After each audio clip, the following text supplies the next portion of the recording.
Right, so accusations of ethnic cleansing of Gaza being the plan all along for Israel have increased in light of some insane rhetoric from the Israeli government, which they've aimed at their chief financiers and military arms suppliers, the US, who somewhat surprisingly, given their conduct, have come out saying Gaza belongs to the Palestinians and Israel can't have it. But more than that, there is now concrete evidence of Israel having been engaging in conversations with other nations to take Gazan emigrants, as they refer to them anyway, deals being done to find a new home for people they forcibly displace against international law so that they are never allowed back into Gaza again. Israel is planning its own Rwanda deal, basically. We've been watching this play out for weeks, from the refusal to let Gazans travel north again following the week-long ceasefire in November, to the herding of people like cattle in the south of Gaza where they told they'd be safe, to being attacked there as well. It is obvious Israel want the Gazans gone, and together with their deportation plans, they are now pretty much blatantly admitting to it too. Right, so we're all familiar with the Tories' plans to deport migrants coming here in small boats, as they have to do to claim asylum in the UK. No legal route existing for them to do so any other way. Tories want to offshore these people should their claims be successful. Shock horror. Starmer's Labour are talking more along the lines of offshoring the asylum claiming process, a deportation light option, much like the Tory light Labour leader we all know Starmer to be. But Israel have been plotting something rather similar too. In their case, it isn't so much deporting people claiming asylum there. They call them settlers anyway, and they get welcomed with open arms. It's more about making room for more of those settlers by creating migrants for other countries to deal with by people already in place that they don't want there.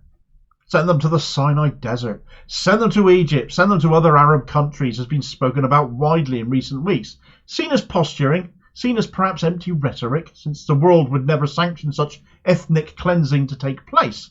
But now there seems to be some concrete evidence of this. And to start with, I'll turn to the comments made by Israel's Minister of Intelligence, Hila Gamliel, someone who once wrote a blueprint to depopulate Gaza some 6 years ago, and was so proud of it, it was published in the pro-settler right-wing rag Ribbonet, meaning sovereignty, and who said in the Israeli Knesset yesterday, "At the end of the war, Hamas's rule will collapse. There are no municipal authorities. The civilian population will be entirely dependent on humanitarian aid.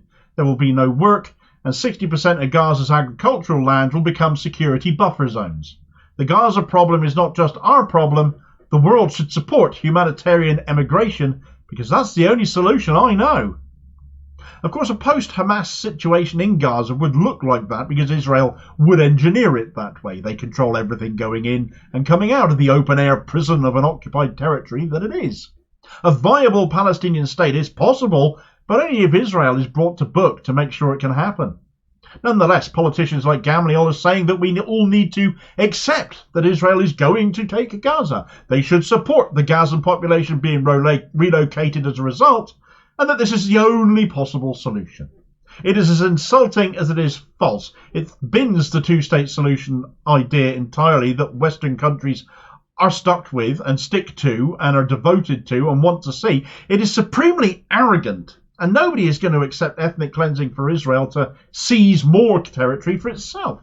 It isn't happening. And even the United States have said as much. Even they, being forced to speak up due to the much stronger wording being used by the far-right coalition partners of Benjamin Netanyahu, his security minister, for example, and leader of the Otzma Yehudit party, Itamar Ben-Gvir, and his finance minister and leader of the religious Zionist party, Bezalel Smotrich. Smotrich, who has been the more restrained of the two, not that that is really saying a great deal, said, "We want to encourage willful emigration, and we need to find countries willing to take them in. You don't get to say that, you don't get to decide that, that is illegal, and forcibly making 2.2 million Gazans someone else's problem is just disgusting. It's the height of irresponsibility, and it's just disgusting. If you were more interested in a two-state solution instead of starting a fight with all and sundry around you right now, as Israel is, well, they could establish themselves as a state. The excuse behind that is they don't want Palestine to ally itself with Iran, but again, not your decision to make. Butt out. Keep out of it. They want a state that we're supposed to be backing a two-state solution. Then what they choose to do, once they become an independent state in their own right again, is up to them. Ben-Gvir, however, he went substantially further. He's quoted in the Times of Israel in an excerpt saying, "We cannot withdraw from any territory we are in the Gaza Strip. Not only do I not rule out Jewish settlement there, I believe it is also an important thing," Ben-Gvir said in a faction meeting on Monday.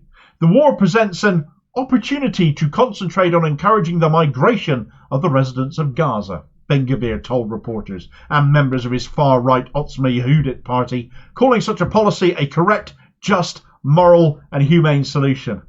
If that's moral, it does say a lot about when Israel talks about the IDF being the most moral army in the world, doesn't it? This is what morality is to this lot. He's off his rocker all day long, and just how far gone he is borne out by the fact the US felt they had to issue a statement on the subject. A State Department spokesperson said, "We have been told repeatedly and consistently by the government of Israel, including by the Prime Minister, that such statements do not reflect the policy of the Israeli government. They should stop immediately." In fact, such a pain in the neck to the Zionist project and the protection of it from the US perspective is Ben-Gvir seen as, that even Genocide Joe himself has passed comment on him, having said, "Ben-Gvir and company and the new folks don't want anything remotely approaching a two-state solution." Well, no shit, Sherlock. Of course they don't. So what comes of Netanyahu's desperation to cling to power, that things resulted in him doing a deal with this lot to form a government, these most fascistic elements of Israeli politics. Ben-Gvir still couldn't shut his mouth, though. He had to rebuke Biden on what he said, and the US, by saying, "I really admire the United States of America, but with all due respect, we are not another star in the American flag. The United States is our best friend, but before everything else, we will do what is good for the state of Israel. The emigration of hundreds of thousands from Gaza will allow residents of the border area to return home and live in security and protect IDF soldiers."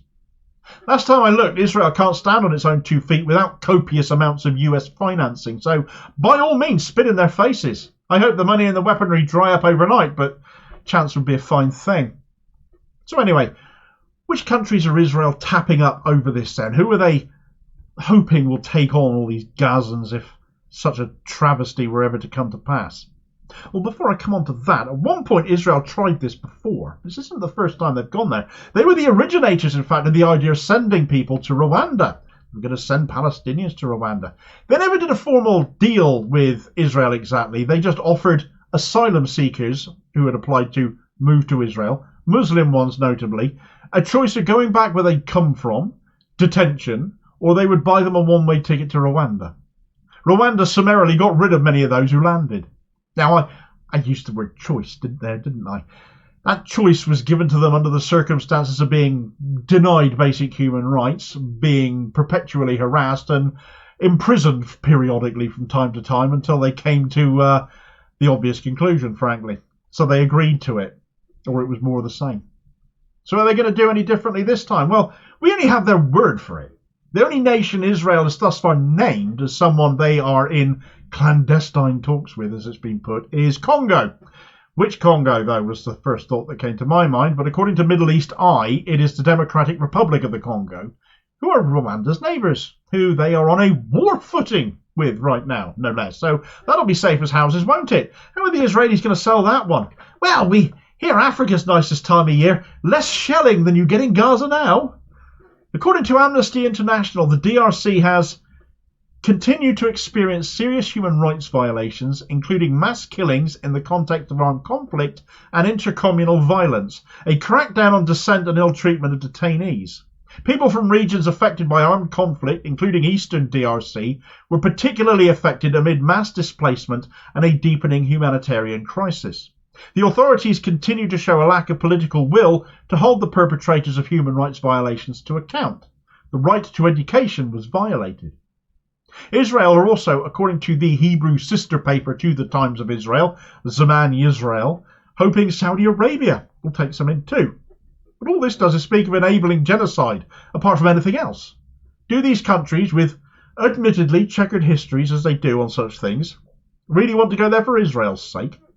How much are you selling out for, if so? Because it all comes down to that at the end of the day, doesn't it? It's all down to money. Israel thinks it can do what it likes because it has always been allowed to do what it likes. It is a spoilt child of a nation, a brat of a country in dire need of some discipline, because they cannot be allowed to persist in their destabilising of the Middle East, set to spread further and further the longer this goes on and the more desperate they become. And if you want a more detailed idea of what they have planned, what their blueprint for ethnic cleansing contains, as written down by Hila Gamliel, that intelligence ministry boss, then you need to watch this video next, which will explain all, and I'll hopefully catch you on the next vid. Cheers, folks.